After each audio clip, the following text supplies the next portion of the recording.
deal of risk growing up in the family that I've grown up in, and because of the work that my father does, his life has always been in danger. He's the number one person that they would love to. Wait, so for context, for people who don't know who this is Noor Pahlavi. This is Princess of Pahlavi's daughter.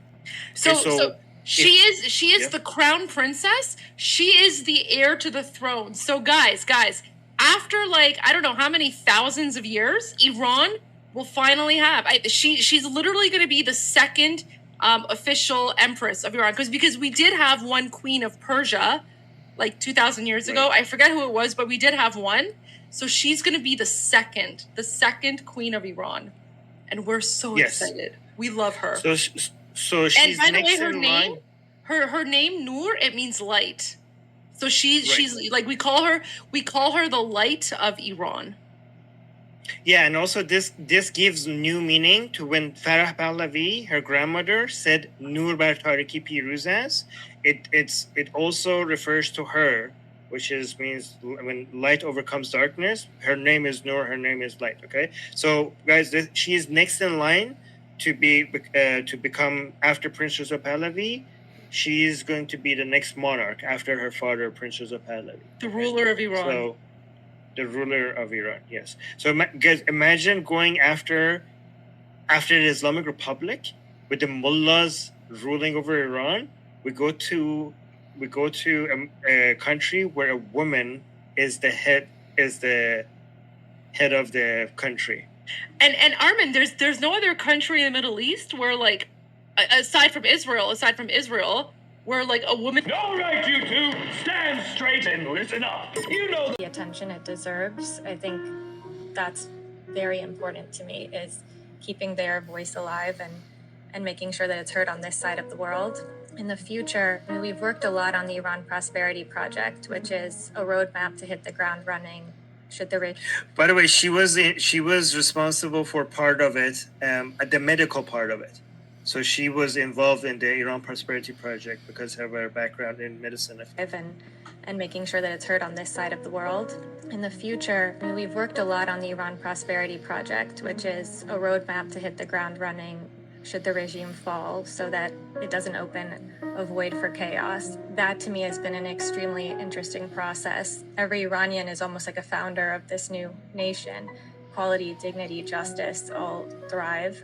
And that Iran is once again an active participant in the global economy as well. So, as painful as a lot of the things that we've gone through as a family have been, the fact that there is still work to be done has helped push everyone forward and stay focused on the goal, I think. You can reach people, not just in Iran, not just in Israel, not just in the United States. You can reach people all around the world. I don't know who this other pretty. Maybe she's her friend. Yeah, well, you know what that is? That is actually a good friend of her because they're always together in their DMs, like in the stories that they share. So that's a good friend of hers.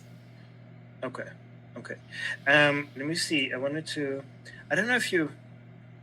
A lot of like. What is this?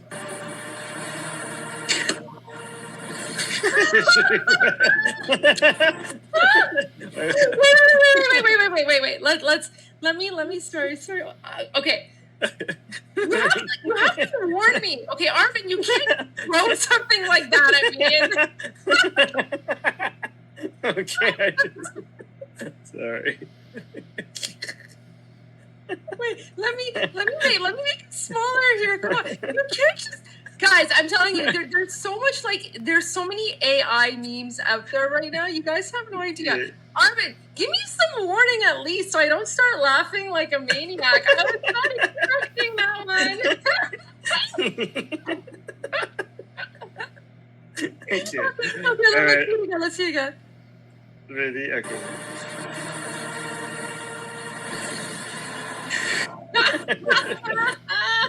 Okay. I love how the lion has a crown on his head too. Yeah, and I like how this. But you know what? Look at his head. He's like, why? Or like, so wait, what is he saying? What do you think he's saying, Ninja? Khamenei. Like, indiki chiye. No, Armin, he's saying, Astaghfirullah. Yeah, astaghfirullah. Look at the No, sun emoji. No, Look what no, sun he's is saying smiling. Twas kuja پیدا شد. That's it. Taco Joe Mazzi. Oh my god. No. میگه تو No, he says تو شیر ماملی. Haydar. Donald Trump has doubled down on his statement that he is preparing to bomb Iran as protests sweep across the country. The regime is on the ropes. It appears that this is as close as to collapse as they maybe have been in a long time. We have more videos of armed conflicts, shootings on the streets, mass violence. The regime is losing control of entire sections of the country as protesters have found a way to arm themselves. And it appears President Donald Trump might be willing to tip the scales in favor of the protesters. So we're going to get into exactly what's happening, what we know. Before we do, as always, please make sure to like and subscribe. Totally free. Cost you guys absolutely nothing at all. Huge boost to the channel. Comment with your thoughts below. Do you think President Trump should bomb Iran? Do you want to see President Trump go in and help the protesters, use the United States military to finally end the Iranian regime once and for all? Let me know in the comments below. Hit that bell, all notifications turned on. You won't miss a thing. And then right here, Instagram, David_Hookstead, X, D Hookstead. That's where you can find me on social media. My DMs are wide open. Reach out with whatever you got. Now let's get into it. As people who've been following the channel know, we are witnessing an unprecedented situation in Iran. Iran has had protests over the years. No question about that whatsoever. But we are witnessing something that, quite frankly, I have not seen before. And that is the regime possibly being on its last leg. The regime, the Islamic regime, possibly fighting down to the final seconds. Why is this critically important? Support for the regime has dried up. Russia is unable to come to their aid other than shipping them weapons. We know at least 5 Russian transport planes did enter Iran in recent days carrying some unknown cargo. Syria, another ally of Iran, already fell. There are no other allies for Iran in the region. It's unlikely, or certainly appears so far unlikely, that China is going to come rushing to Iran's aid. So we have a situation that is unfolding in front of our very eyes where Iran is more isolated than they've ever been, and they're more military weak than they've ever been after Operation Midnight Hammer obliterated their nuke program, taking out Fordo, Natanz, and Isfahan. Fordo and Natanz hit with 30,000-pound bunker busters. Isfahan hit with a bunch of cruise missiles. Keep the cruise missiles in mind because we are going to get into that shortly. So we are watching what could be, I'm not saying it is for sure, but what could be trending towards a very likely outcome where the regime in Tehran, Khamenei and all of his scumbag friends get on a plane and have to fly to Russia. So President Donald Trump, I'm going to put this on the screen, was speaking with Hugh Hewitt, and he said, it says, during a call earlier today with the Hugh Hewitt Show, President Donald Trump once again threatened to take action against Iran if they attempt to violently quell ongoing anti-government demonstrations, stating that if they kill any protesters, the United States will strike Iran very hard and make them pay hell. The President Trump then claims that the deaths we have seen so far may have been from problems of crowd control and stampedes, not from security forces of Iran. So Trump is hedging a little bit, but you got to remember with Trump, he always likes to be a little mysterious with what his plan is. He wants to hit him with surprise, so he might be trying to get the Iranian government to get their guard down. Let's go ahead and get ready to listen to this. All right, I'm going to go full screen for you. That awful 47-year tyranny. Well, I don't want to say it, but I will tell you they're not doing well. As you know, probably better than anybody. They're doing very poorly. And I have let them know that if they start killing people, which they tend to do during their riots, they have lots of riots. If they do it, we're going to hit them very hard. Now, dozens have been killed. I know you don't do red lines, but have you communicated to them what that limit of your patience is? Well, some have been killed by, problems of crowd control and other things. And we're watching it very closely. The crowds are so large, there's been a stampede. There's been 3 stampedes, and people have been killed in that, and I'm not sure I can necessarily hold somebody responsible for that. But they know, and they've been told very strongly, even more strongly than I'm speaking to you right now, that if they do that, they're going to have to pay. So President Trump, yet again, doubling down on the claim that he is willing to bomb Iran to back the protesters.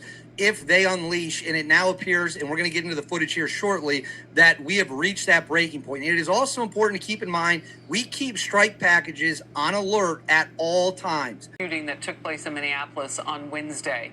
DHS sources are telling Fox News the woman who was killed, Renee Nicole Good, was a member of the ICE Watch far left group.